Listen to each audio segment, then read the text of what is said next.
sort of run down to Australia, Canada, etc. Carrying diplomatic mail, as you can see there. And also carrying people, the Prime Minister and Foreign Aids and Foreign Minister on trips abroad. It wasn't part of the Queen's flight, although the Queen never found it or anybody like that. More used for sort of government and sort of Ministry of Defence officials, that sort of thing. It's a bit of nostalgia.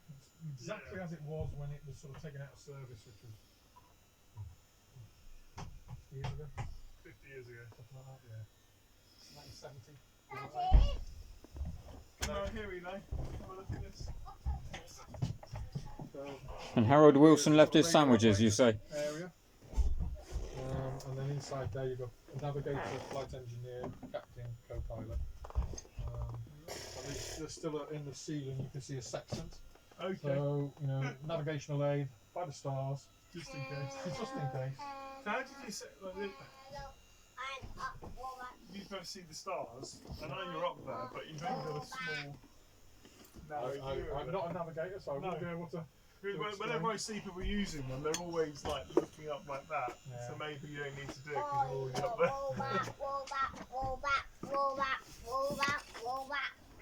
Robot, huh? Robot. So yeah, I was saying to the gentleman when they opened it up, it was the same as it had been sealed so many years beforehand. There was a plate of sandwiches set on this table here.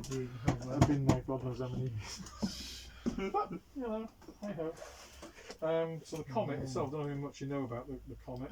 Can you turn it into an aeroplane? The world's I can't start it up, I'm afraid. It doesn't go anywhere at the moment.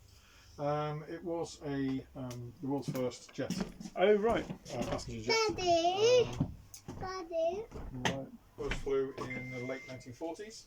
But went to operation in the 1950s and instantly got into a sort of infamy for a series of accidents. Oh right, okay. Because it was pioneering in effect. Definitely, yeah. Eventually they traced a lot of the faults to weakening, some stresses and weakening of the skin, which is invariably around a position around about here where there was a porthole. Yeah. And that sort of managed to, at certain stresses and at certain speeds, it would stress and the skin would stretch and break, and then cracks appeared around the windows subsequently to that, because the windows used to be square.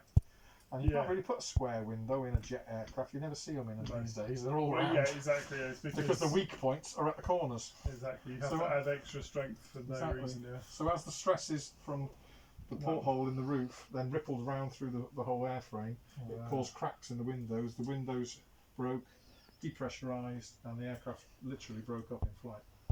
So there was a series of those happened, and then they went back to the drawing board. It took several years, and by the time they got it back into production as a later version, the Americans had stolen the March, and the French with the Caravelle, and the Americans with their aircraft 707, etc., DC-8. Yeah. And the Comet was always playing catch up after that. Yeah. Are you digging for coal?